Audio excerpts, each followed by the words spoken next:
La Sociedad Dominica de Medios de Comunicación, Sodomco, presenta A Pensar Más con Rosa María Palacios.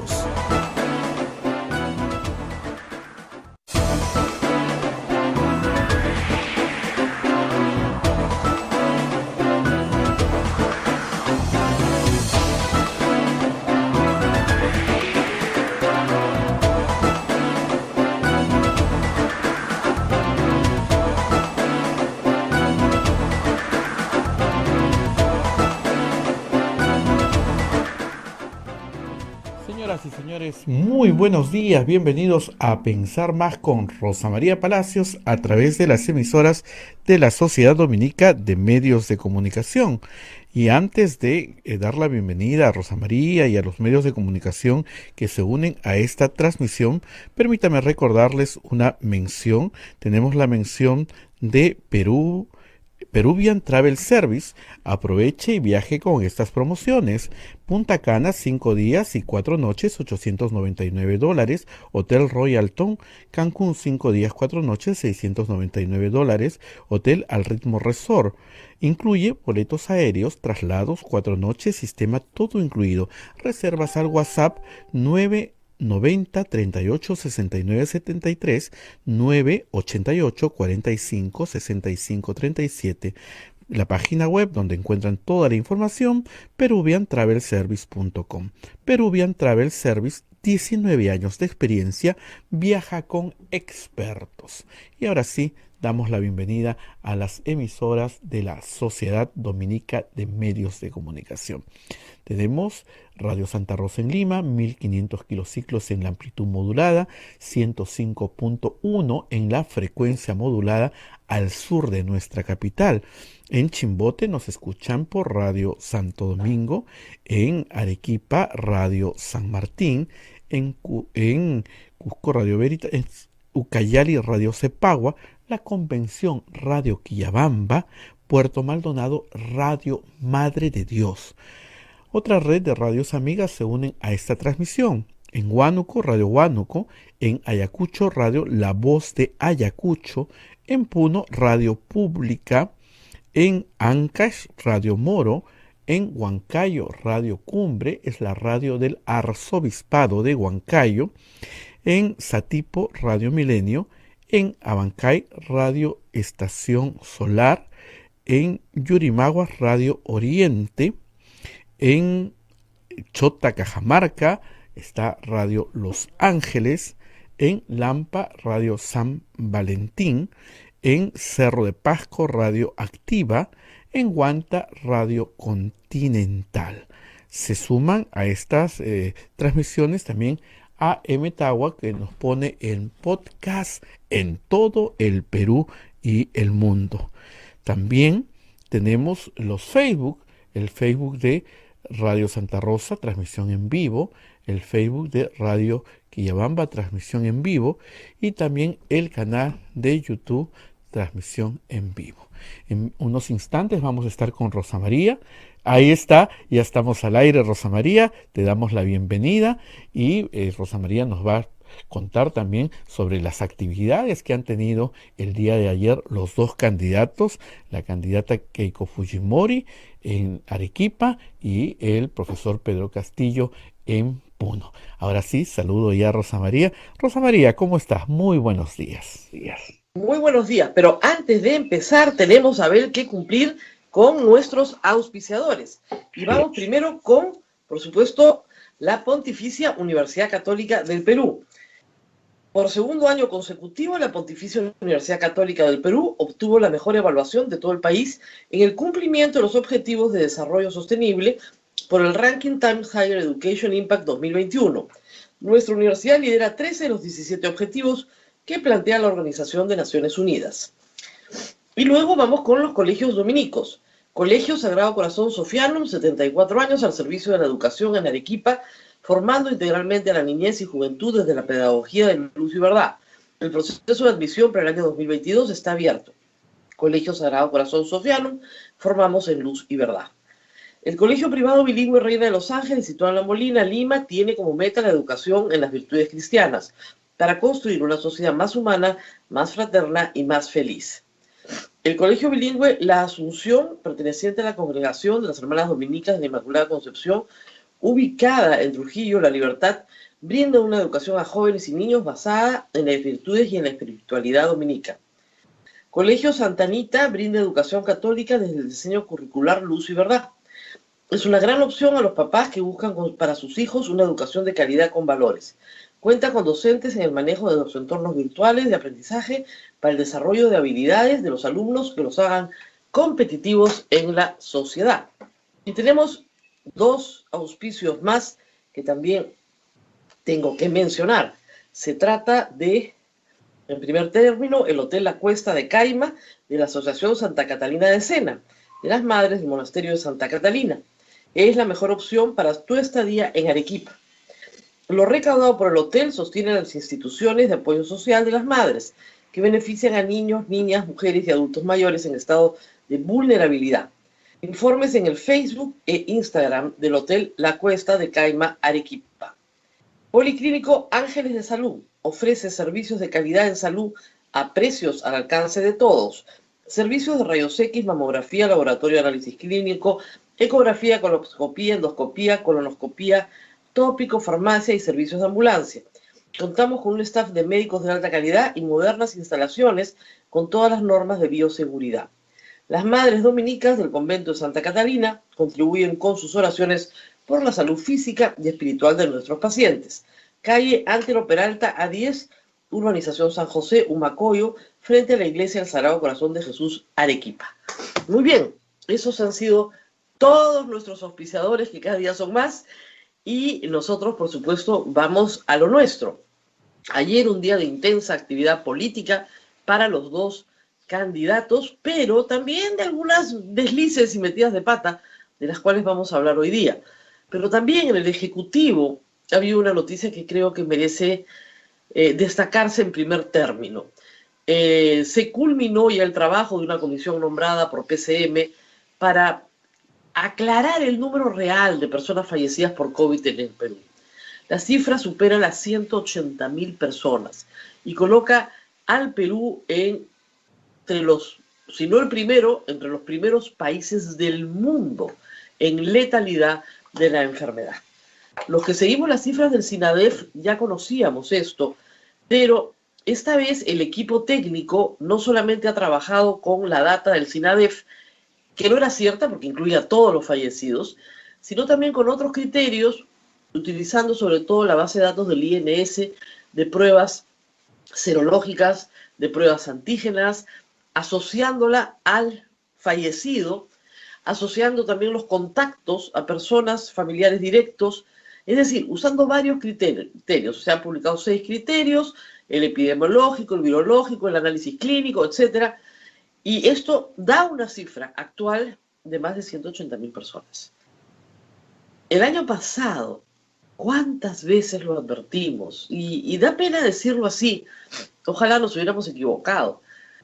Cuando en mayo, junio, ya decíamos que el gobierno equivocaba la estrategia, que no podía combatirse a las personas, ni penalizarse a las personas, que lo que había que penalizar era a la enfermedad, digamos, aglomerada, la enfermedad que está en un ambiente aglomerado y que se comparte, ¿no?, sin que las personas lo sepan. Y esos ambientes aglomerados los creó el Estado. Ah, claro que sí. Esos horarios reducidísimos para ir al mercado, esos horarios reducidísimos para ir al banco, a donde tenías que ir obligatoriamente porque el Estado te ponía en esa cola. Esos horarios reducidos para el transporte público. Esas cuarentenas larguísimas que obligaban a la gente a, desde la informalidad, tratar de comer. No fue en ningún caso la estrategia correcta, no lo fue, porque otros países de la región han tenido que soportar también la misma pandemia, la misma enfermedad, y no tienen estos resultados. Les ha ido mal como a nosotros en algunos momentos, en otros han mejorado como nosotros, han tenido olas como nosotros, pero nadie tiene el porcentaje de muertos por cada 100.000 habitantes que tiene el Perú en la región. Nos están comparando con India, que está en medio de una crisis feroz en este momento. Ese es el nivel. En América Latina, Perú, tal vez Brasil, India, esa es la liga en la que están jugando las cifras peruanas. Para un país de 32 y pico millones de habitantes, 180.000 muertos por una sola enfermedad en 14 meses es una desgracia de proporciones bíblicas. Es francamente un holocausto. Y estas cifras sinceradas, creo yo, ahora sí que corresponden a una realidad que no es que el Estado no quería ver, pero creo que le costaba mucho reconocer. También responde, por supuesto, a la falta de atención sanitaria. O sea, un hospital saturado no atiende correctamente. No hay médicos suficientes, no hay enfermeras suficientes, no hay oxígeno suficiente. Es una enfermedad que no tiene medicamentos que la curan. Ojalá la tuviera. Lo único que nos proviene de morir es vacunarnos. Y podemos reducir rápidamente la cifra de fallecidos, o hacer que no crezca más, digamos, vacunando lo más rápido posible a la población. Ojalá no lleguemos a los 200.000 muertos. Pero todo hace pensar que hacia final de año habremos pasado esa cifra. Estamos en la caída de la segunda ola. Creo que eso es francamente claro, ¿no? Después de ver las cifras. Estamos en la caída de la segunda ola. Es en ese valle, entre cumbre y cumbre, que la población tiene que armarse, es decir, más camas UCI, más oxígeno, incremento de personal médico, justamente en esa época, limpieza, desinfección, preparación, acopio de material, todo lo que necesites para tratar a los pacientes listos, porque viene la tercera ola. No va a venir en junio ni en julio, probablemente a fines de agosto, comienzo de septiembre, si sigue la misma cadencia, regresa una tercera ola. Pero esa tercera ola esperemos sea ya de pacientes contagiados que necesitan hospitalización, pero que no van a morir porque están vacunados. Esa es la gran tarea que tenemos, aprovechar el valle, entre cumbre y cumbre, para que en ese valle podamos trabajar. El valle que tuvimos el año pasado, agosto, septiembre, en realidad, septiembre, octubre y noviembre, que fue el valle grande, digamos, no fue aprovechado. Mientras el presidente se vacunaba en secreto, no compraba vacunas, el Congreso se dedicaba a vacarlo, a eso se dedicaron, a vacar al presidente. Cuando lo único que había que hacer era incrementar los servicios sanitarios a toda velocidad, más, porque la segunda ola ha sido más alta que la primera, como en todas partes. Ya tienes una masa mucho más grande de gente expuesta, porque ya no puedes imponer cuarentenas muy rígidas. Tenemos un problema grave en esto y creo que vendrán las evaluaciones y sobre todo los primeros errores que fueron tan graves. Estos toques de queda que impedían que la gente comprara, sino en breves momentos del día, es en parte causante de la propagación de la epidemia. Hay otros factores, el 10% de las viviendas en el Perú están hacinadas. El 30% de las viviendas urbanas no tienen refrigerador. Solo el 40% de peruanos tienen una cuenta de banco. Entonces, claro, hay que ir al mercado, hay que ir al banco. Claro que sí. Y también porque muchas personas no han atendido su salud en el último año. Y esa falta de atención permanente de la salud ha causado estragos. Y eso también es verdad, innegable. Hay otro grupo de personas que no han muerto de COVID, han muerto por no atender su salud en un año. Y al no atender la atención permanente que requiere su salud, bueno, simplemente ha fallecido. No de COVID, pero a consecuencia de la enfermedad. Esto lo hemos explicado tantas veces en el último año. Por favor, que la enfermedad no se introduzca en ambientes hacinados. Por ejemplo, los penales. Ya no sé el número ya. Espero que pronto puedan sincerar la cifra de penales también. Yo me quedé en más de 400, pero ya no sé. ¿Y qué se nos dijo? Que queríamos liberar delincuentes. Un desprecio por la vida humana que yo nunca había visto. Un enorme desprecio por la vida humana. Y cada vez que decíamos, es absurdo impedir que la gente compre. Los horarios de atención de los establecimientos de compras tienen que ser las 24 horas del día. ¿Para qué? Para no exponer a los trabajadores y para no exponer a la gente. A más horas de atención, más posibilidades de que usted no se encuentre con nadie. Lo que debió haber sido un plan de apertura total y el delivery demonizado por ministras que decían que teníamos que discutir los derechos laborales de los repartidores de Rappi. O sea, ¿no se dan cuenta que tenemos que utilizar el delivery como una herramienta sanitaria para que la gente no salga de sus casas? Tenemos que aliarnos con las municipalidades, con los mercados, con las mototaxis para que repartan a domicilio. Cosa que las familias han aprendido a hacer solas. Solas, se reparten en bicicleta, en moto, en mototaxi, lo que tengas a mano. Solas, porque el Estado no estuvo ahí. Porque estaban demonizando una clase media, ¿no es cierto?, que demonizaba culposamente al delivery. Porque estaban convencidos que el delivery era solo pollo a la brasa y no medicamentos, ¿no? Una serie de prejuicios terribles, que lo único que han causado es más muerte. Por supuesto, la necesidad del gobierno de tener este sesgo antiempresa, ¿no? De impedir donaciones privadas, de no escuchar a la iglesia. Yo escribí una larga columna sobre el fracaso en agosto del año pasado. Y ahí tienen los números. Si en algo se ha parado la enfermedad y la muerte, ha sido por la vacunación. Ya en este momento, las muertes en mayores de 80 años han descendido dramáticamente en el Perú. Dramáticamente. El descenso en mayores de 80 años, en fallecidos mayores de 80 años, es impresionante. Por la vacunación.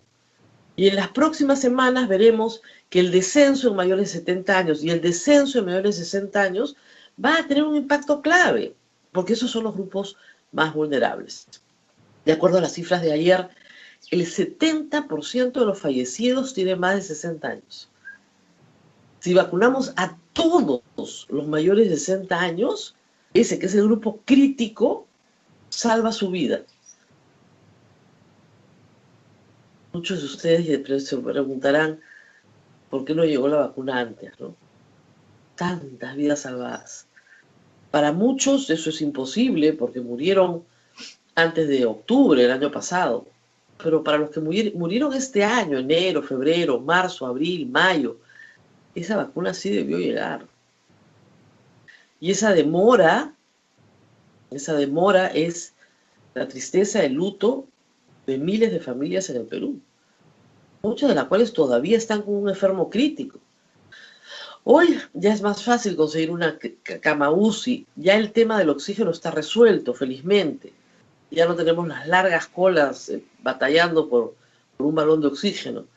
Se ha resuelto ese tema porque la enfermedad está bajando, porque el número de contagios está bajando.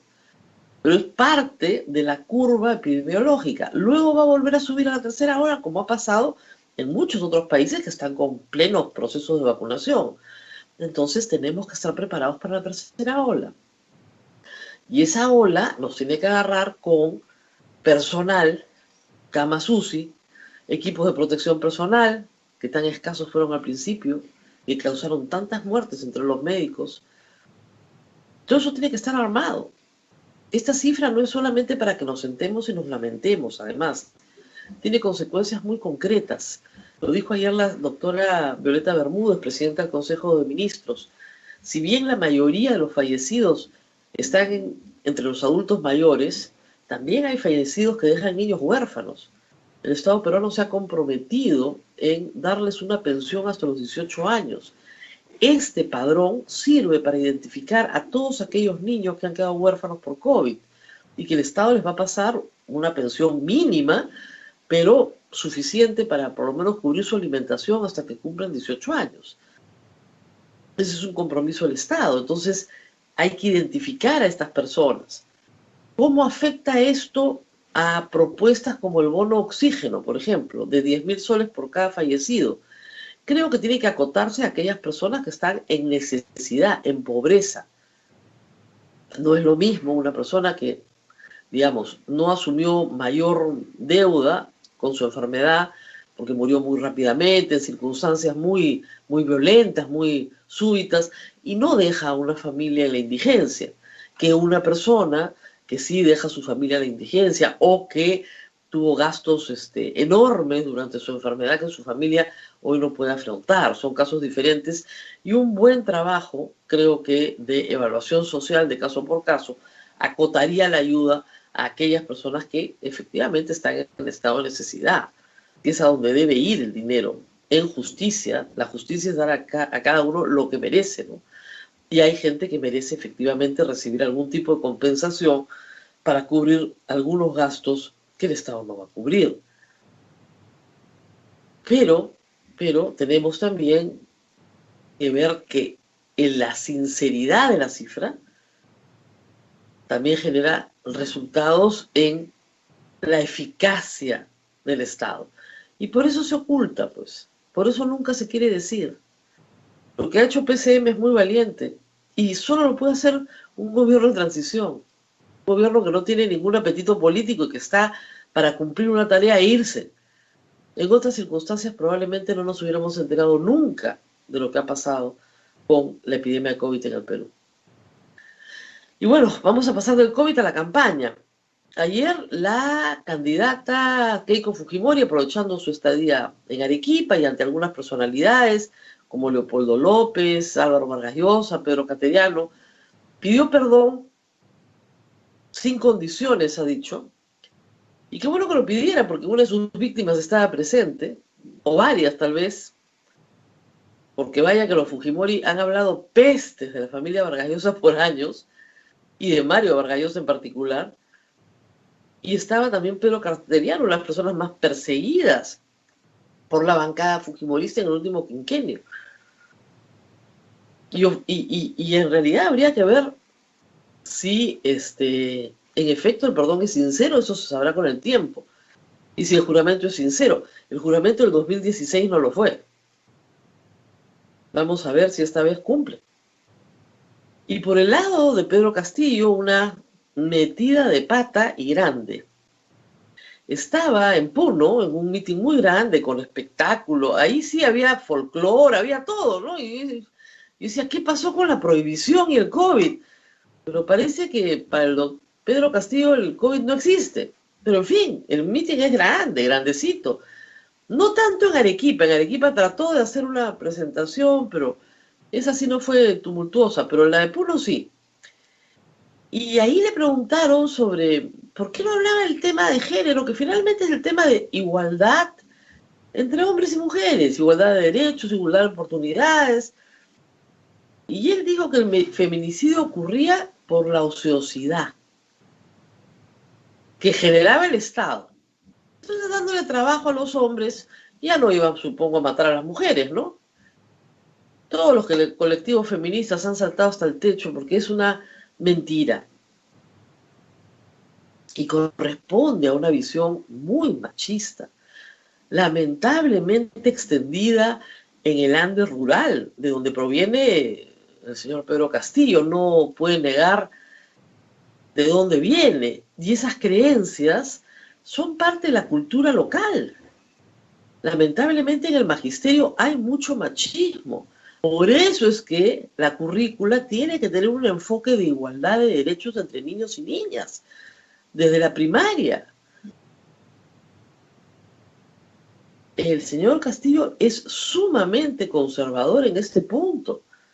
El feminicidio es un crimen, está en el Código Penal.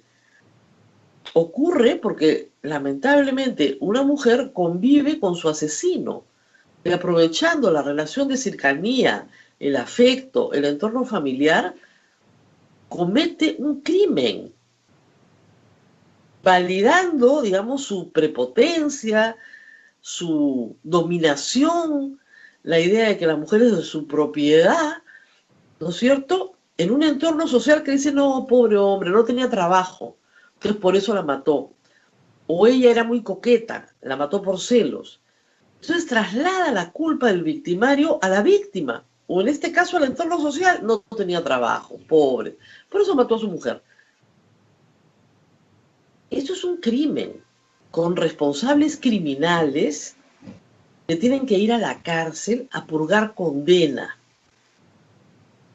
No es un fenómeno social que tengamos que excusar.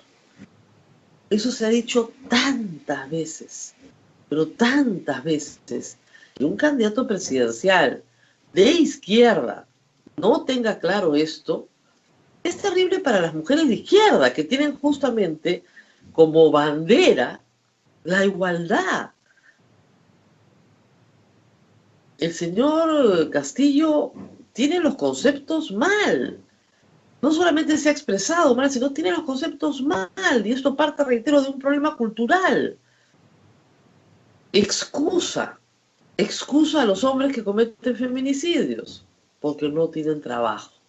Están ociosos, entonces al estar ociosos, sí, pues se les pasó la mano, ¿no? Pero ahora les vamos a dar trabajo y ya no va a haber feminicidio. Hay hombres sumamente trabajadores, con muy buenos empleos y muy bien remunerados, que golpean a sus mujeres todo el tiempo. Y de vez en cuando también las matan, porque se les pasa la mano, entre comillas, se me pasó la mano. No tiene nada que ver con el trabajo. El feminicidio es un criminal, no tiene que ver con que trabaja mucho, trabaja poco, está ocioso, ha tomado, pobrecito. Entonces, claro, o ella es muy coqueta, se puso a coquetear con toda la fiesta, o miren pues cómo va vestida, también le tenía que caer, ¿no? Está provocando. Corresponde a esa línea de pensamiento. Y mientras tanto, la tasa de feminicidio en el Perú no se mueve. Siguen matando mujeres por ser mujeres. El feminicidio es un asesinato porque estás en una relación en la cual la víctima es mujer y se le mata en esta relación porque hay un vínculo de afecto, un vínculo afectivo que le da al victimario la confianza para convivir con esa mujer. Y en ese espacio de confianza, donde debería haber armonía, donde debería haber paz, tolerancia, lo que hay es violencia. Y esa violencia acaba con la vida de la mujer y a veces con la vida de la mujer y de sus hijos. Y si no acaba con sus vidas, las destruye a golpes. Es un problema gravísimo en el Perú, no es poca cosa. No tiene nada que ver con la ociosidad.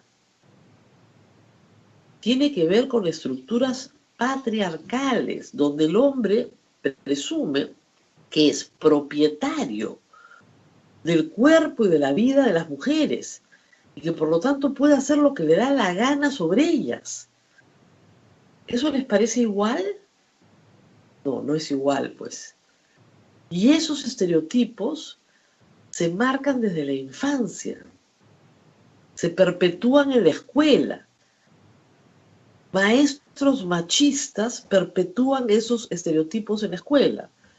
Maestros y maestras. Lamentablemente, entre las muchas cosas que se han hecho en el magisterio, todavía no se logra identificar este problema en los propios maestros. Hace muchos años yo vi una encuesta donde el castigo físico estaba presente en la escuela, sobre todo en la escuela rural, donde había colgada en la pared un chicote, un San Martín, para que los chicos lo vieran y supieran que si no se portaban bien, se les podía azotar. Y que esto se hacía no solamente con consentimiento de los padres, sino a instancia de los padres. Felizmente, con mucho trabajo y muchos años de capacitación, esto se ha eliminado. Pero lo mismo tiene que pasar con el machismo. Se necesita mucho trabajo, mucha capacitación para que un maestro de escuela primaria no diga que el feminicidio está causado por la ociosidad. Tremenda, tremenda discusión. Y bueno, el otro enredo, el otro lío, va a estar Juan Carlos Tafur en un instante con nosotros, es el del canon. Y este lo quiero explicar porque a mí me gusta, aunque hay otros también, como el tema del famoso fraude que vamos a explicar también. No hay ningún fraude, ¿ya? Por si acaso. Es un psicosocial. Pero después hablaremos de los psicosociales. El tema del canon es una propuesta que muchos de los interesados en temas de redistribución hemos tenido hace mucho tiempo. ¿Cómo hacer para que el conflicto social desaparezca y las personas sientan que la riqueza que se extrae de la tierra les toca, les llega, es para ellas? Bueno, hacerlos partícipe de la redistribución. Eso es todo lo que ha propuesto Keiko Fujimori, un tributarista de apellido Verona, que evidentemente apoya a Fuerza Popular y creo que no lo oculta, ha hecho una calculadora utilizando los datos del MEF sobre distribución de canon, número de habitantes, provincias, etc. Y uno pone en qué provincia quieren saber cuánto va a recibir cada familia, no sé cuántos integrantes por familia calcula, y sale una cantidad. Y claro, en regiones muy mineras como Cusco, por ejemplo, muy gasíferas, sí, salen cantidades altas, ¿no? Y al toque, están comprando votos. No están comprando ningunos votos, no hay ninguna dádiva. Es como si yo calculara una redistribución del impuesto a la renta. Es más, cifras parecidas las escribí en una columna el 2 de mayo pasado y nadie me dijo nada. Nadie dijo que estábamos regalando votos. Lo que pasa es, claro, es una app muy efectiva porque uno la ve y dice, caramba, o sea, de esto se trata. Yo ya lo he dicho, yo preferiría incluso que se hiciera accionista a los nacidos en determinada región. Eso crearía un capitalismo popular, mejoraría el sistema bursátil, etcétera, y asociaría el destino de la empresa al destino de la comunidad de una manera muy tangible. Pero creo que ahí ya me queman en la hoguera, ¿no? Pero a lo que voy es que es un buen sistema de distribución. ¿Por qué?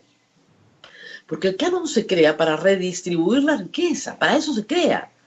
Y los gobernadores regionales no son capaces de ejecutarlo en proyectos grandes.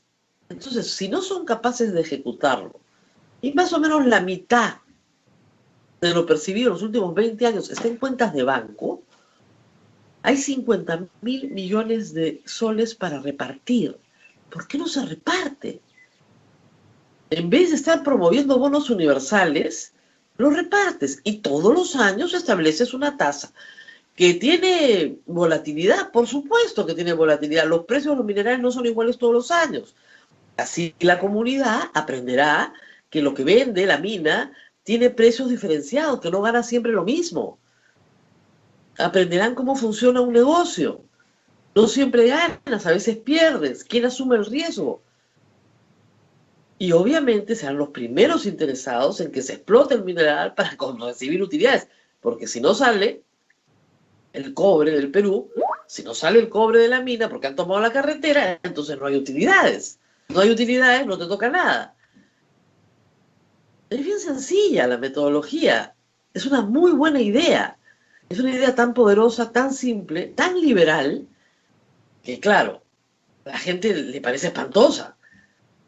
Es una magnífica idea. Y si lo hubiera propuesto Pedro Castillo, se la hubiera aplaudido a rabiar. Pero no la van a proponer, porque ellos creen en el sistema colectivista y el Estado es el único que puede, a través de la prestación directa de servicios, redistribuir la riqueza. No creen en el individuo. Entonces, claro, jamás se les va a ocurrir una idea así. Es una magnífica idea. La ley que prohíbe las dádivas prohíbe la entrega o la promesa de entrega de un dinero que está fuera del presupuesto público o que no es de alcance del funcionario. Muchos ponen el caso de Waldo Ríos. Waldo Ríos no quería pasar una ley quería repartir el presupuesto de la región Ancash. Eso está prohibido, se llama malversación de fondos. Para hacer la propuesta de la que estamos hablando se necesita ley del Congreso, reglamento, definir todos los detalles, pero la idea es buena. Es la única buena idea original que he escuchado yo en el debate. La única. No hay más ideas originales. Todo el resto son créditos, bonos, préstamos. Esa es una idea original. Pero lamentablemente no a todos les gusta. Nos tenemos que ir. No hay fraude, chicos, ¿ah? Primero han dicho que el jefe del Jurado Nacional de Elecciones, el presidente, perdón, el señor Salas, es defensor de terroristas. Ya sabemos por dónde viene el cuento del fraude, entonces. Luego han dicho que la RENIEC va a hacer que voten los fallecidos. ¿En qué canal? En Willax. Ya sabemos por dónde viene el cuento del fraude. Luego que la OMP está imprimiendo malas cédulas. Todo el cuento del fraude puede venir por el lado de Keiko Fujimori y por el lado de Pedro Castillo, porque estando empatados, claro, el que pierda va a gritar. Pero ya vivimos el cuento del fraude con Rafael López Aliaga. Acá no hay ningún fraude. Cuando hay fraude, créanme que vamos a ser los primeros en levantar la mano. Y gracias a Dios hay misiones de observación electoral que están viniendo, y por más que quiera el Congreso, los partidos políticos o quienes sean, las autoridades electorales no pueden renunciar durante el proceso electoral. Están prohibidas por ley. Por ley. ¿Para qué? Para protegerlas de los embates de estos psicosociales. Así que pueden continuar con el psicosocial de los fallecidos. Es absurdo. Además, imagínense ustedes, el padrón ha cerrado el 11 de abril hace un año para atrás. Ya cerró hace un año. Hace un año que está cerrado el padrón. ¿Cuánta gente ha muerto?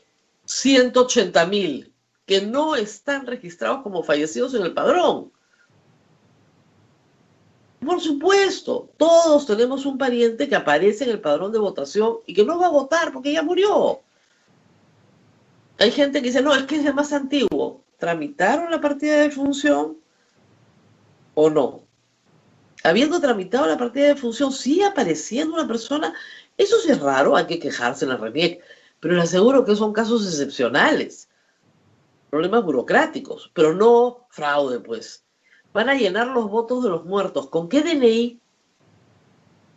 Vas a conseguir el DNI de todos los muertos, de los 180.000 muertos, para ir a votar y engañar a los 3 miembros de mesa y a los personeros que están presentes con el DNI del muerto. ¿En serio? No hablen pavadas, pues. Vamos a la pausa y regresamos. Vamos a la pausa, Rosa María, y regresamos. Solo antes de la pausa, permíteme decir que esta idea de los bonos fue propuesta y salió, porque eso es bueno aclararlo, y tú escribiste sobre este tema también en La República. Ahora sí vamos a la pausa y nos conectamos con Juan Carlos Tafur. Exacto. Sodomco, Sociedad Dominica de Medios de Comunicación.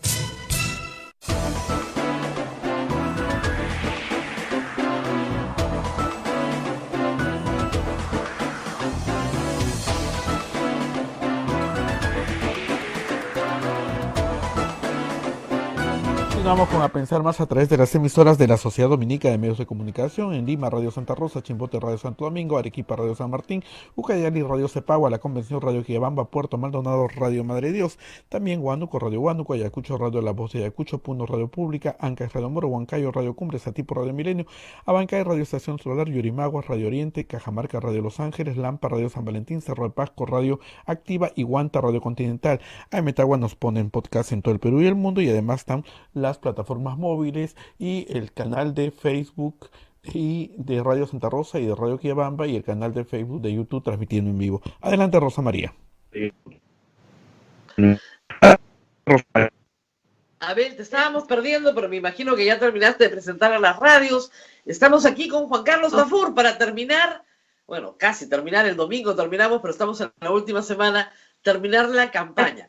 A través de Sudaca, que sigo ahora en WhatsApp, porque me llegan todas sus notificaciones, hay una serie de productos que están presentando a la audiencia, pero sobre todo las columnas de Juan Carlos Tafur. Y él suele darle consejos tanto a Pedro Castillo como a Keiko Fujimori en sus columnas. Así que vamos a centrarnos primero en Keiko Fujimori. Recta final. ¿Qué te pareció el debate? Mira, yo creo que en términos formales, muy aburrido por culpa del Jurado Nacional de Elecciones, que la verdad que estableció un formato lleno de musiquitas, de videos, de preguntas del público, que supuestamente habían sido seleccionadas previamente por un comité calificador que la verdad que no calificó nada porque las preguntas eran absurdas, reiterativas, sin contenido, en fin. O sea, yo creo que eso le quitó dinámica al debate, pero más allá de ello, y en términos formales, algunas pullas compartidas. O sea, yo creo que no hubo no has cambiado pelona, digamos, No. que pueda haber marcado una incidencia a favor o en contra de alguno de ellos. Se lanzaron pullas mutuamente, pero sí creo que en términos de estrategia electoral fue mucho más inteligente y pensada la presentación de Keiko Fujimori, porque claramente, según lo que tengo entendido, su última semana está dirigida a los sectores D, E y mujeres. ¿Por qué?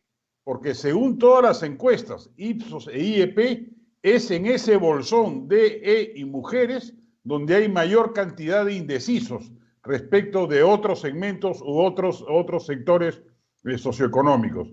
Y en esa medida, la presentación de Keiko fue un desfile de propuestas de programas sociales y de invocaciones a su maternidad y a su condición de mujer. Y en el caso contrario, en el de Castillo, lo vi perdido. O sea, claramente su hábitat es el meeting. Su hábitat no es el salón de un debate formal donde se pierden inconsistencias. La gente de Keiko esperaba una batalla campal de parte de él y se encontraron con una ovejita, salvo acaso quizás su intención haya sido querer derribar el mito del cuco radical y mostrarse mesurado y tranquilo, pero yo creo que eso no lo ayuda porque ese público ya lo tiene, digamos. Él debió apuntar a nichos estratégicos y no lo hizo. En ese balance, yo creo que el triunfo fue de Keiko en el debate. No fue un triunfo abrumador, no fue el 3-0 que fue el debate técnico, pero sí un 1-0, digamos, que yo creo que le puede permitir remontar los puntos finales en los días finales, ¿no? Claro, cuando nosotros vimos el debate, creo que en educación, corrupción y derechos humanos, Pedro Castillo tenía material para arrasar. Así es, así es. Yo pensé que arrasaba, ¿no? Pero ella ganó por walkover, porque uno se presentó a hacer la chamba. Así es, así es. No, yo creo que él ha desperdiciado esa oportunidad. Inclusive en las redes comentaban, hoy le han dado demasiado clonazepam, ¿no? O sea, ya se les pasó la mano, está un ojo medio cerrado inclusive. Yo creo que desperdició una oportunidad, yo creo que no le ha dado importancia al debate. Él cree que a través de su estrategia de mítines y redes sociales, al estilo FREPAP, digamos, que fue lo que lo llevó a pasar la primera vuelta, le va a servir para la segunda, y no se ha percatado que el debate de Chota y el debate técnico fueron puntos de inflexión. Y ya averigüé las cifras de rating, ha tenido en total 55 puntos en señal abierta. O sea, una monstruosidad, sumando las radios nacionales, las radios regionales, los canales de cable. Yo calculo que deben haber sido por lo menos 7 millones de personas las que han visto el debate de ayer, del domingo, perdón, a pesar de lo aburrido del formato elegido por el jurado.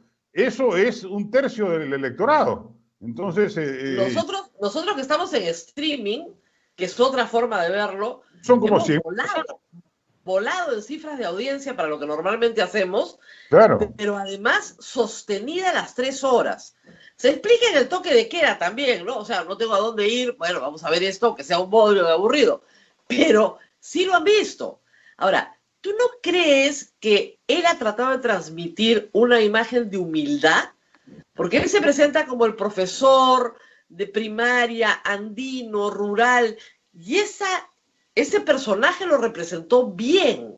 Yo sí creo que el personaje lo representó bien. Mira, yo creo que empezó muy bien. Mira, yo tengo ya claramente una opción electoral definida. Yo voy a votar por Keiko Fujimori. y en esa medida el speech inicial de Pedro Castillo me preocupó, porque empezó muy bien. Muy bien. Bueno, de hecho, él es mucho más empático que ella. Ella tiene cero empatía. O sea, cero empatía, pero bueno, tiene un guión que lo sigue al pie de la letra y eso la ayuda y la protege. Pero Keiko Fujimori rápidamente, con el gesto de la piedra, hizo que la gente se olvidara rápidamente del speech inicial de Castillo, y Castillo ya nunca más regresó a él, a ese guión. Si él hubiese sostenido ese discurso, yo creo que mantenía un nivel de empatía, que es lo que le está permitiendo tener 40% durísimo. Él no ha bajado a lo largo de toda la campaña del 37, 40%. Entonces, y yo no creo que baje. Es claro que en materia de conocimiento del sector público, conocimiento de finanzas públicas, incluso conocimiento de educación, no contestó preguntas básicas como carrera pública magisterial, que era su tema. En conocimiento no gana, pero Keiko tiene una actitud muy soberbia cuando habla. Incluso cuando se para en el atril de costado y mira así para arriba, es muy altiva. Sí. Y para mujer en el Perú, mujer altiva, es un problema. Ahora, tú sabes que yo le pregunté ese estricto detalle a la gente de la campaña de Keiko, y le dije, oye, mira, porque me llamaron, me preguntaron qué me pareció, y le dije, bueno, yo creo que un triunfo ajustado, Keiko poco empática. Me dijeron, no, te equivocas, porque el mensaje de esa Keiko dura, digamos, puede resentir a los sectores A y B del país. Pero en los sectores populares la mujer es achorada. La mujer es la que lleva las riendas del hogar y la que cuadra al marido, digamos. Y en esa medida, según ellos, digamos, vamos a ver, no sé si habrá sido una racionalización posterior al debate, digamos, o efectivamente fue la estrategia, pero según ellos esa imagen impacta en los sectores populares mujer, que es el objetivo que se han trazado. O sea, claramente ellos dicen, mis últimos días son de, y mujeres. Y a eso se ve toda la parrilla publicitaria de Keiko Fujimori, y sus mensajes van dirigidos a esos nichos, ¿no? Claro. Sin embargo, su presentación ayer en Arequipa, pues no es de ni mujeres, ¿no? Es más bien arriba. No, claro, lo que pasa es que es una campaña de múltiples frentes, digamos, ¿no? Ella básicamente eran tres acciones, tres niveles estratégicos. Uno, recuperar el voto derechista, que se le había ido. Porque si uno sumaba todos los votos de la derecha en la primera vuelta, ella debió haber empezado la segunda con 50%. Y en la última encuesta del IEP de este fin de semana, todavía hay 20% de votantes de López Aliaga que van a votar por Castilla.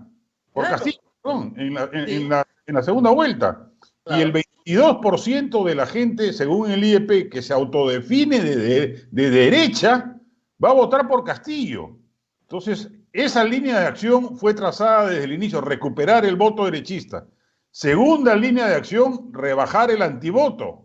Han tenido éxito, ha venido bajando de 70 a 42, si no recuerdo mal, en la encuesta de Ipsos, casi empatado ya en el antivoto con Castillo. En esa segunda línea creo que entronca el juramento de ayer. Y creo que Vargas Llosa, el gran símbolo antifujimorista, al avalar el juramento, creo que contribuye a que este sector de la derecha liberal antifujimorista puede eventualmente mover su voto hacia los tramos finales. Pero claramente esa imagen contrasta con el mitin de Juliaca de Castillo, digamos, que ha sido impresionante. Claro. O sea, y además ha sido un mitin además a la antigua, con bailarines, con música folclórica, ¿y qué pasa? Que esos mítines están prohibidos. Sí, pues. Pero finalmente a nadie le importa. Entonces es una cosa media... O sea, voy a elegir un presidente que no respeta la ley, pero a mí no me importa. Entonces es multitudinario el mítin, ¿no? No, Castillo tiene un voto duro y refractario a cualquier cosa. Mira, mañana sale un video de Castillo tirando una bomba y la gente igual vota por él. O sea, no les interesa. Entonces... Yo creo que también es un mensaje para el país. Hay un 40% del pueblo peruano absolutamente irritado con el modelo, entendiéndolo no como cree la izquierda, por el modelo macroeconómico, digamos, sino por lo que implica el Estado, básicamente, en los servicios públicos que brinda: salud, educación, seguridad. Ese es el modelo que la gente quiere cambiar, no el esquema comercial, ni el libre mercado, ni la libre contratación, ni la libre inversión privada, ni la libre tenencia de dólares. Ese modelo macroeconómico no lo quiere cambiar la gente según las encuestas. Quiere cambiar el modelo general por la salud pública, básicamente, que es un desastre. Y allí creo que Keiko tenía que haber dado un mensaje que me parece un poquito más contundente contra el statu quo. Algo pergueñó, digamos, cuando criticó los últimos 30 años de la actuación del Estado en la salud pública. Yo si hubiese sido asesor de Keiko, le hubiese aconsejado una dosis un poquito mayor de narrativa anti-establishment. Pero Pero el problema es que el discurso de Castillo, lo que comentábamos, no salía del discurso del dirigente sindical, del pliego de reclamos, ¿no es cierto? Esto está mal, esto es una porquería, esto no sirve. Ya, muy bien. Bueno, ¿qué vas a hacer respecto de eso? No te voy a quitar nada, no te preocupes, ¿eh? No te voy a quitar nada. Pero no me decía nada más. Sí, Yo creo que eso es... Castillo está atrapado en las broncas internas que hay en este momento en Perú Libre, que son de espanto. Yo sigo mucho a Guillermo Rendón, que firma como Gran Combo Club en redes sociales, que es un castillista contumaz, digamos, y tiene mucha información de adentro del grupo de Perú Libre, y él es crítico también de las andanzas de Perú Libre porque cree que debe mantener una línea radical, etcétera. Y comentaba hace unos días que Castillo ha formado una guardia dorada de parientes, de sobrinos y de primos, que son los que se encargan de las tareas básicas del partido, que ha tenido y tiene fricciones con el grupo partidario de Cerrón y también con el grupo un poco desairado de los técnicos de Juntos por el Perú. Entonces, en ese jaloneo de intereses y de grupos, yo creo que el resultado es un Castillo que no tiene discurso, que no tiene narrativa de propuestas, que no tiene un programa claro, que no se sabe a dónde va a ir, que mantiene la radicalidad porque no puede escapar de ella, que se dice y se desdice, que suelta frases infelices, que terminan corrigiéndosela a sus propios asesores, etcétera, etcétera. Entonces es un candidato muy improvisado, muy débil en términos programáticos, y eso creo que le va a terminar costando la elección al final. Tú sigues apostando cuando al principio tuvimos una reunión auspiciada por redes, varios, y tú dijiste que Keiko Fujimori va a ganar con las justas, pero va a ganar. ¿Te mantienes en tu apuesta? Sí, yo me mantengo. Hoy más convencido que inclusive en esa oportunidad las encuestas le daban 10 puntos de diferencia a Castillo en contra de Keiko. Mira, yo creo que Keiko tiene varios factores que juegan a su favor: la disminución del antivoto, el voto del extranjero, los indecisos que tienen mayor preferencia por ella que por él, según todas las encuestadoras, la mejor estrategia en términos de marketing político, la gente ideológicamente más identificada a la derecha que a la izquierda, etcétera, etcétera. O sea, son factores condicionantes de que el votante indeciso, que todavía es un 20% del electorado, faltando pocas horas para la elección, como suele ocurrir en el Perú, termine inclinándose más por ella que por él, digamos. Claro, y además han montado... La diferencia es mínima, ¿no? Han montado una operación Matusalén.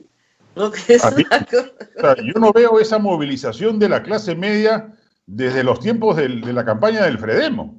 Claro. Ahora, la estrategia de Keiko era muy clara. A mí me la dijeron desde el comienzo, lo publicamos así en un informe de Sudaca, era ir de la al E. O sea, era ir al revés. Era conquistar el A porque sentían que el A se les había ido increíblemente, y de ahí ir bajando, y se inspiraban en la estrategia del Macho Camacho en Bolivia, que así fue que derrotó desde Santa Cruz hasta La Paz, le conquistó el triunfo frente a Evo Morales, digamos, lo pudo derrotar. Y la estrategia hasta ahora les viene funcionando. Estamos en la última semana y ahora es el DE y mujeres el objetivo estratégico de ellos, ¿no? Claro, lo que pasa es que para cualquier observador uno nota en el caso de ella que hay una estrategia. Buena, mala, exitosa, pero hay una estrategia. En el caso de Castillo, lo que una nota es que no hay una estrategia. Eso es lo que es desesperante. todo es confuso. Sí, Entonces, sí. es No una tiene propuesta en la equipo que de marketing electoral, y más bien tiene tres grupos que le sugieren cosas distintas entre sí, generando la confusión, ¿qué todos los pasó? días. ¿Qué pasó con Miguel del Castillo, por ejemplo? Es uno de los incidentes más extraños de esta campaña. Mira, yo creo que Castillo en algún momento ha pensado que no le convenía la cercanía radical de Cerrón y quiso migrar al centro auténticamente.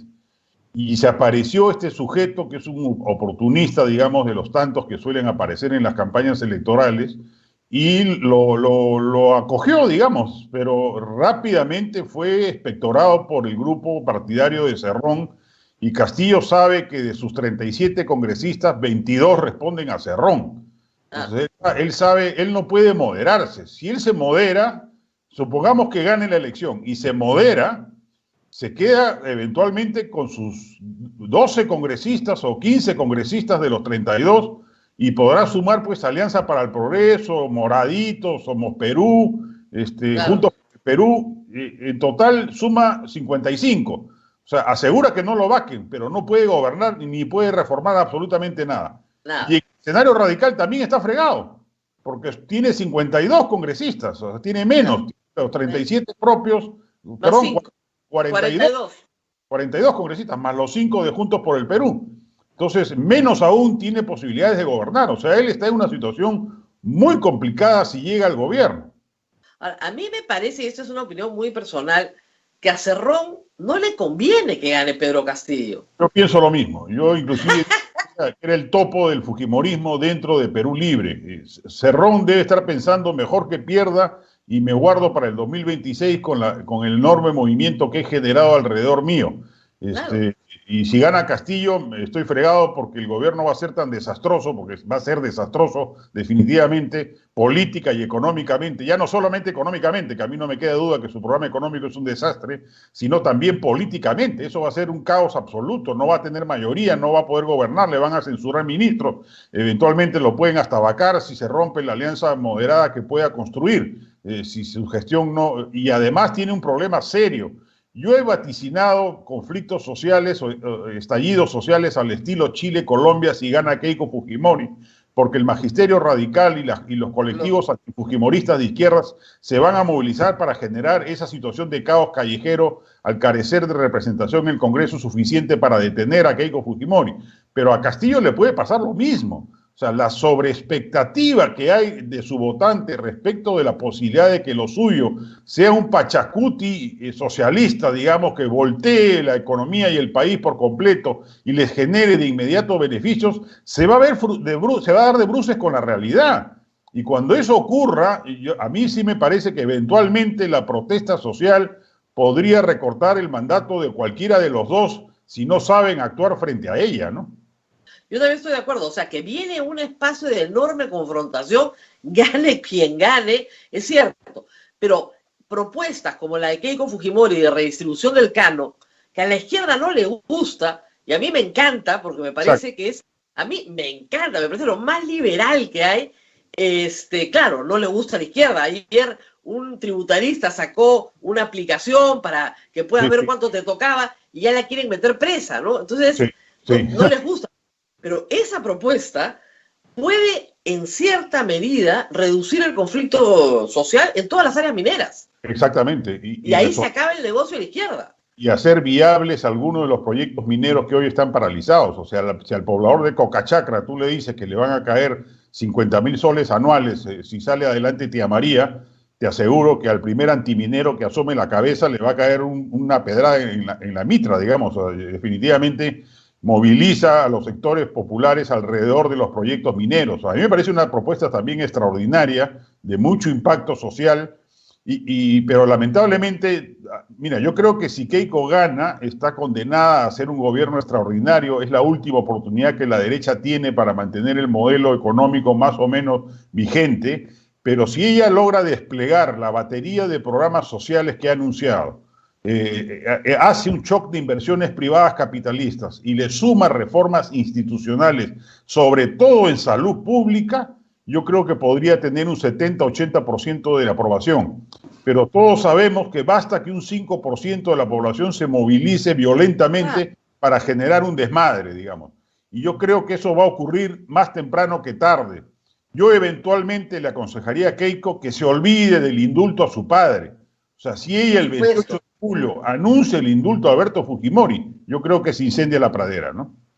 Y ella tiene que recordar algo que es bien claro, que le tiene que decir al Perú, que es un discurso perfectamente posible. Yo como hija lo quiero indultar, pero la ley no me lo permite, porque ya la Corte Interamericana nos ha dicho que el indulto, si no es por razón humanitaria, es nulo. Y mi papá no está en estado terminal. Como hija lo quiero indultar, que es lo que siempre debió haber dicho. No decir, me opongo al indulto, ¿no? Como es una pésima hija. Claro, exacto. Ella es una mala hija. ¿Qué hija mala? Cuando otro le da el indulto, persigue a ese otro, ¿no? Así es. No, yo creo que miren, los focus group que el equipo de campaña de Keiko ha hecho en sectores populares, Keiko tiene la imagen de malvada. Claro, mala hija. Persona, básicamente por haberle saboteado el indulto al padre y haber expulsado a Kenji.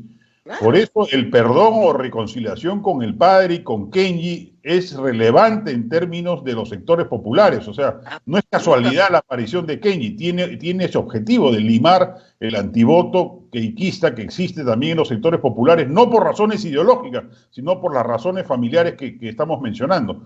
Pero debería optar, pues no sé, por el arresto, yo no soy abogado, pero el arresto domiciliario o alguna salida. Podría haber un arresto domiciliario para mayores de 85 años. El papá va a cumplir 85 años pronto, entonces ahí sí. Y se entiende que después de los 85 años puedes tener un arresto domiciliario, es una medida más o menos razonable, ¿no? Sí, pero porque creo que el indulto directo, yo creo que podría ser que la protesta que yo avisoro se anticipe rápidamente y veamos el 29, 30 de julio gente movilizada, y si hay una represión irracional como ha ocurrido en Chile o ha ocurrido en Colombia con muertos y heridos que atizan el conflicto lejos de resolverlo, podríamos encontrarnos en un problema serio de gobernabilidad, ¿no?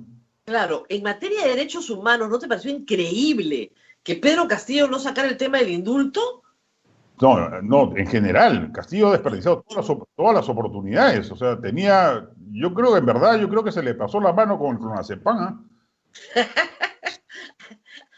Algo pasó, porque de verdad decía, y ahora viene y le va a decir Barrios Altos, La Cantuta, tu papá está preso, tú lo quieres indultar. Expediente fiscal, en fin, cualquier cosa, no hizo nada. Nada. O sea, lo único que dijo, nadie le baja la palanca, yo no le bajo la palanca eléctrica a mi madre. Claro. En realidad, como insulto era bien tonto, porque todo el mundo sabe que en esa época Keiko Fujimori era menor de edad, pues, tenía el 92, era menor de edad, pues, no, y ella no le bajó la palanca eléctrica a su madre, pues, es más un chiste que un mito. Ha aprendido también, ella por enfrascarse en su defensa en el debate con Ollanta del tema de esterilizaciones forzadas, perdió el debate y perdió la elección. Exacto. Yo creo que esta vez sabía muy bien que ante cualquier ataque tenía que tomarla de soslayo y mantener su guión, y en ese sentido Keiko es muy chancona, es muy aplicada, digamos. O sea, no es muy brillante en términos de elocuencia, no es Alan García, pero sí es muy aplicada, es muy sistemática, y eso yo creo que la favoreció en el debate, ¿no? O sea, en realidad en un debate tú tienes, siempre digo, tres funciones: proponer, atacar y defender. Exacto. Ella atacó, propuso mucho más y defendió poquísimo. Sí. Poquísimo. 2 o 3 veces, pero con 10 segundos. ¿Eh? Quiero contestar esto, pum, pum, pum, y ya. Pero no se enfrascó en efectivamente defender. O sea, dejó la pelota rebotando varias veces. Sí. Y no ahora, la yo contestó. Ella esperaba otro Castillo, ¿eh? Como en general todo el Perú esperaba otro Castillo. Se habían preparado para una guerra. Sí. Y se dieron cuenta que el señor Castillo estaba en otra. O sea, yo no logro entender cuál ha sido la estrategia detrás de Castillo. O sea, ¿a qué apuntaba? ¿A qué nicho social? La única que se me pudo haber ocurrido, pero que creo que es más una especulación mía que una realidad, es que quiso mostrarse como un sujeto tranquilo, mesurado, moderado, y rebajar el miedo de que algunos sectores, sobre todo del AB, tienen respecto de él. Pero eso es una pésima estrategia, porque ese miedo no se lo van a quitar. O sea, por más que el señor salga mañana acariciando un gato o un piquito a su mujer, la gente no le va a dejar de tener temor, porque la gente no le teme a él, le teme a Cerrón, le teme a Perú Libre, le teme a las propuestas que han lanzado. Y en ese sentido desperdició el debate y la audiencia gigantesca que ha tenido este debate de casi 7 millones de personas para poder lanzar un mensaje específico y estratégico. Yo creo que por eso Keiko lo ganó y yo creo que le va a dar los puntitos finales que faltan para alcanzar a Castillo finalmente para el 6 de junio, ¿no? Vamos a ver qué dicen las encuestas del jueves, que creo que hay un par que van a salir. Creo que hay más hoy y mañana. Hoy y el jueves hay, pero... Perdón. No tengo COVID, tengo asma, pero es diferente. No, yo sé que hay privadas martes y jueves, o sea, privadas, contratadas por empresas privadas, me refiero, y hay, entiendo que una de Datum y una de Ipsos ya viernes y sábado, ¿no? No, el sábado de todas maneras los simulacros, eso sí es, de todas maneras, Ipsos va a ser simulacro porque ese es su cartilla para el día siguiente, o sea, con eso validan la boca de urna. Exacto. Eso va de todas maneras. Ahora, igual hay que tener cuidado con la boca de urna, yo creo que hay que esperar al conteo rápido, la boca de urna no mide el rural y no mide el voto del exterior, y son ambos factores determinantes. El voto del exterior puede inclinar la balanza, son 400.000 votantes en la segunda vuelta del 2016, claro. Y según Alfredo Torres, el exterior vota como Lima, sí. O sea, 60-70% de derecha. Y esa diferencia le puede dar un punto de diferencia marcado en el balance final a Keiko Fujimori, digamos, y eso no lo miden ni las encuestas ni el boca de urna. Entonces, hay que esperar con tranquilidad, digamos, a las 11 de la noche creo que sale el conteo rápido, ¿no? Así es. Ahora, la historia no se repite, ¿no? Pero es paradójico que probablemente Keiko Fujimori, que vino de atrás, igual que Kuczynski, pase a su oponente la última semana igual que Kuczynski y tenga que gobernar con una bancada de 24 miembros, Kuczynski tenía 18. Sí, pues. O sea, que le toque en castigo vivir lo que su oponente vivió por culpa de ella. Eso va a ser muy curioso de ver. Sí, ahora yo creo que ella no va a tener la oposición absurda e irracional que ella dispuso contra Kuczynski. Yo creo que ya tiene una coalición de 69 congresistas, sumando los partidos que se van y podrían sumarse inclusive algunos de Acción Popular que son de derecha, que no son del grupo de izquierda del Escano, eventualmente los morados. Y en esa medida yo creo que está protegida de la vacancia, está protegida de las censuras de ministros, está protegida de que le deroguen proyectos de ley o leyes, etcétera. Claro. Y en esa medida yo no veo allí el escenario, no veo un conflicto ejecutivo-legislativo en el caso de Keiko. Sí lo veo en el caso de Castillo, pero en ambos, reitero, sí veo el escenario de un conflicto social de magnitud y de envergadura violenta como la que hemos visto en Chile y en Colombia, ¿no? Claro. No le alcanzan probablemente los 87 votos para nombrar miembros del Tribunal Constitucional. Probablemente se van a tener que quedar estos un tiempo. Esperemos que el Congreso pare la barbaridad que está haciendo ahorita. No, yo entiendo que el actual Congreso va a nombrar 3. Que ese es su estratégico, y 3 más o menos de la misma línea, porque con eso obtienen los votos suficientes para que el Tribunal Constitucional no declare inconstitucional las reformas que van a hacer el propio Congreso, digamos. El propio Congreso claro. se está asegurando de que el Tribunal no decrete la inconstitucionalidad de ninguna de las barbaridades que están haciendo. Entonces entiendo que van a nombrar 3, y con esos votos les alcanza, digamos, para asegurarse. Es una vergüenza, pues imagínate, yo voy a elegir mi juez para que no toque la barbaridad que yo estoy haciendo. Sí, o sea, así es. Voy a cometer un delito, pero un ratito antes de cometer el delito vamos a elegir al juez ya, porque ya pacté con él que no juzgue mi delito. ¿Qué es esto, por Dios? De última, es el sello de oro, el broche de oro de un Congreso funesto, la verdad. Mira, que puede ser, si el que viene mejora, porque parece que va a mejorar, por lo menos hay unas 10 personas con las que se puede conversar, parece que va a ser el peor de la historia. Parece que sí. El que se va. El que se va, sí, correctamente. Ahora, claro. Igual yo creo que un Congreso tan fragmentado como el que viene no nos va a librar de iniciativas populistas regulatorias. Yo creo que vamos a estar condenados a eso.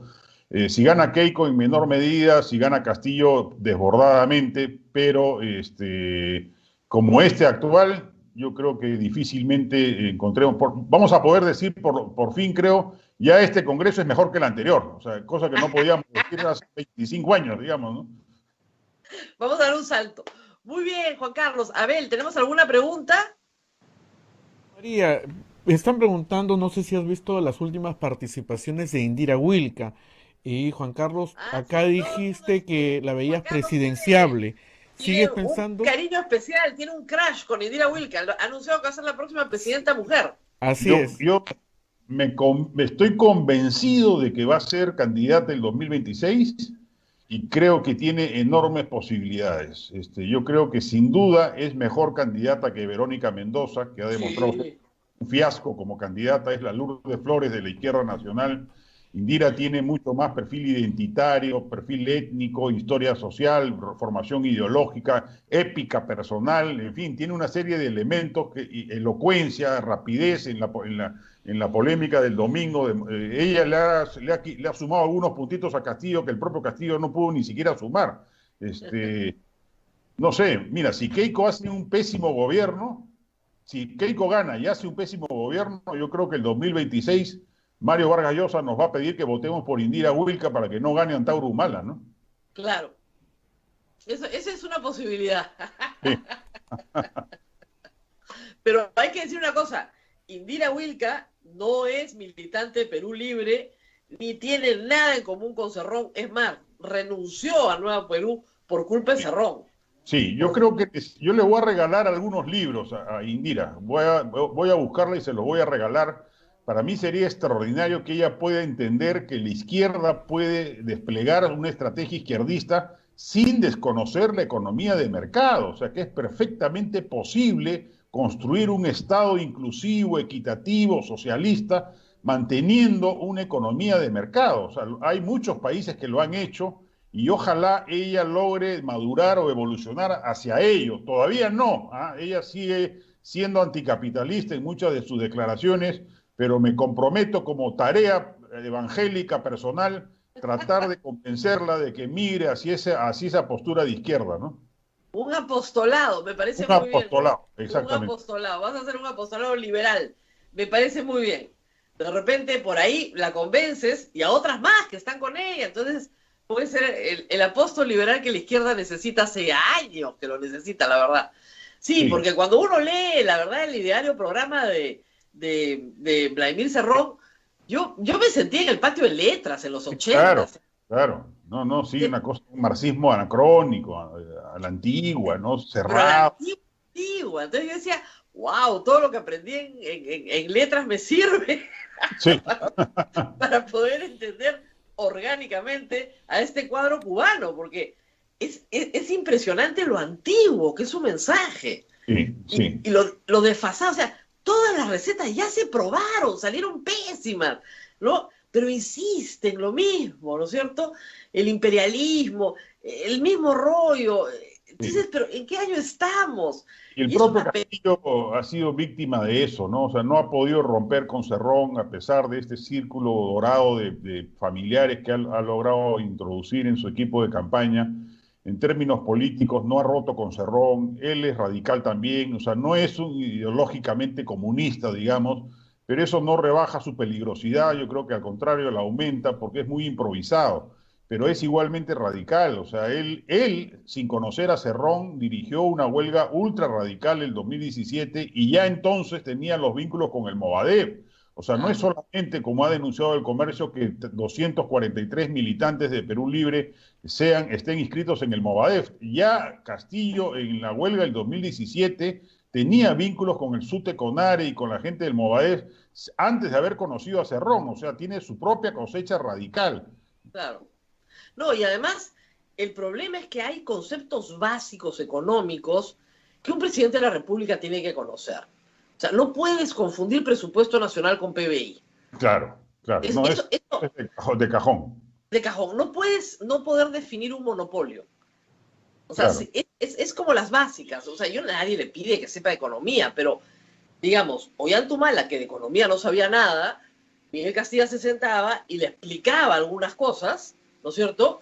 Y él entendía rápidamente porque había manejado pues el rancho de la tropa, ¿no es cierto? Claro, Había claro. manejado un cuartel. ¿ya? Sabía que había un debe y un haber, ¿no? Aspectos contables básicos, ¿no? Y si no conoces las cuentas nacionales, entonces estás un poco perdido en la administración pública. No, Ese mira, es el problema.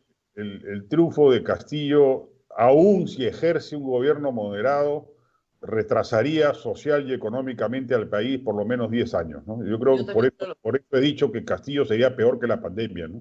Claro. Lo que pasa, como te digo, es que Keiko tiene que luchar todavía una semana para ganarse el voto, como tú dices, de las mujeres que la resisten porque efectivamente no fue una buena persona, no Sí, fue malvada. así ¿Ya? es. Y eso es algo que está acá adentro, ¿no? Que hay mucha gente que dice, mira, yo sé que Castillo es un desastre, yo sé que nos vamos al hoyo, pero marcar la cara de una mujer que ha sido tan malvada Sí. es muy difícil. Y No, ella sí, tiene que luchar contra eso. Yo espero que el perdón de ayer, tengo que volver a mirar las imágenes, realmente transmita eso, ¿no? O sea, sí, no sé si tú viste Game of Thrones, ¿has visto esa serie? sí, claro, claro. Ya, cuando Cersei camina calata por las calles y Y le la, gritan shame, sí, y le gritan vergüenza, vergüenza. Yo quería eso, ¿te das sí. cuenta? Yo Una creo que lo he hecho muy flagelación. tarde.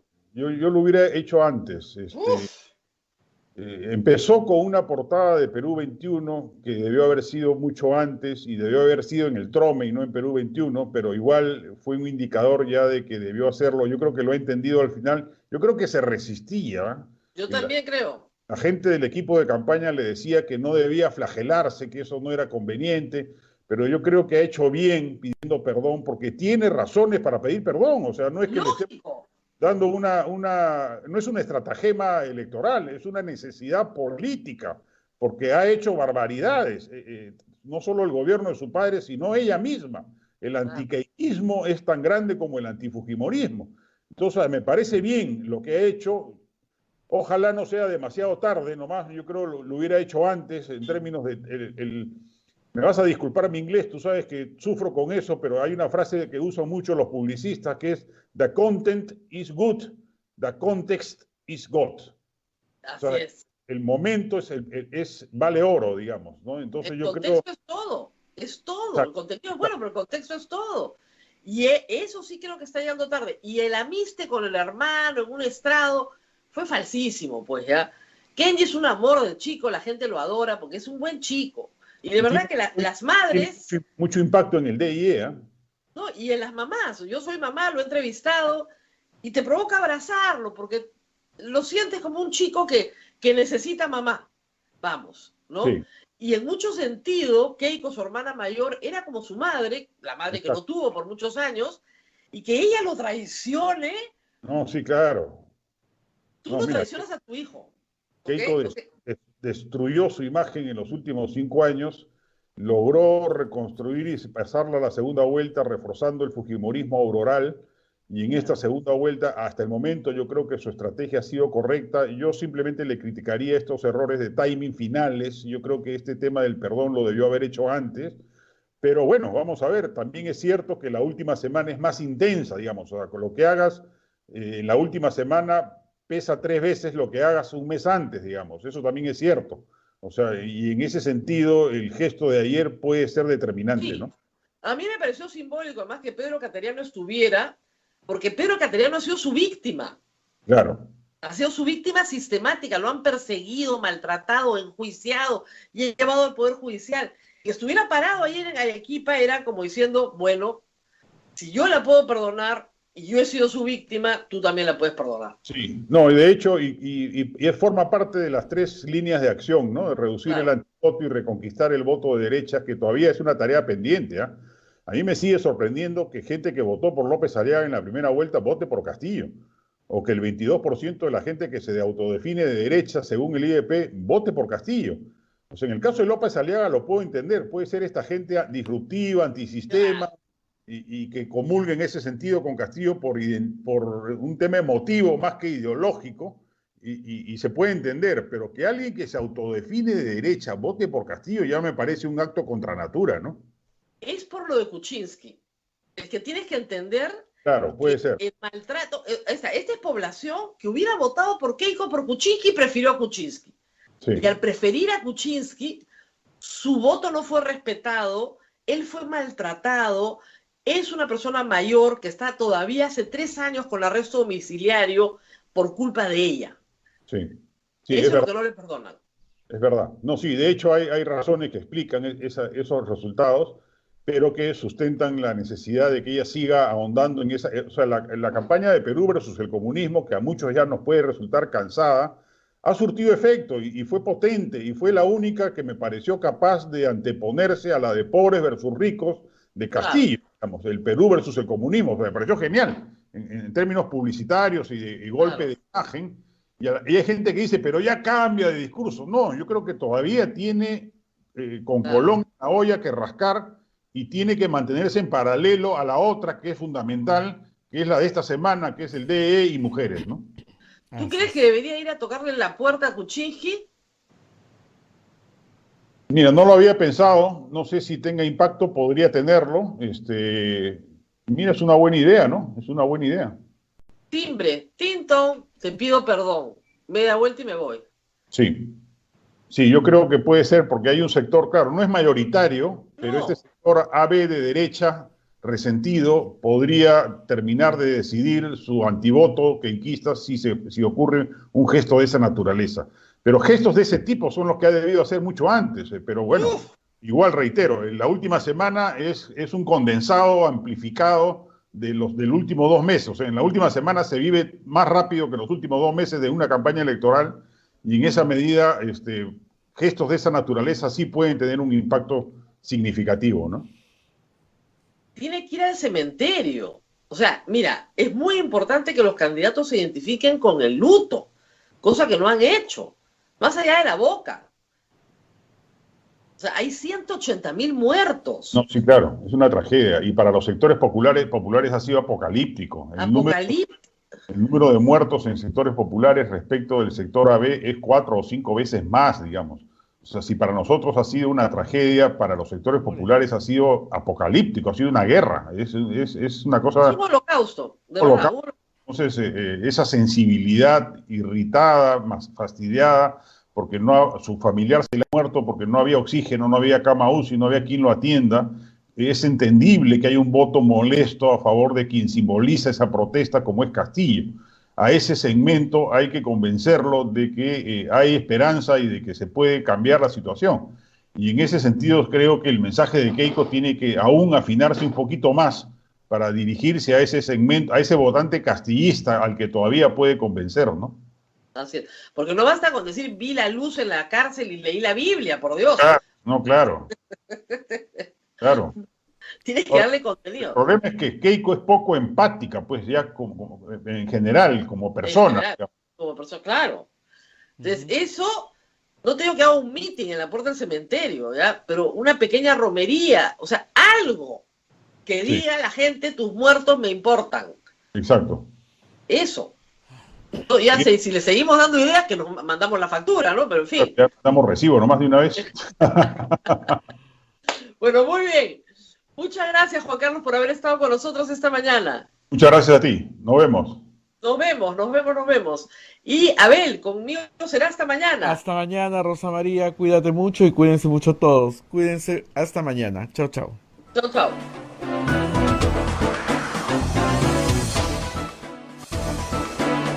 Hasta aquí, A Pensar Más con Rosa María Palacios. Este programa fue producido por la Sociedad Dominica de Medios de Comunicación, Sodomco.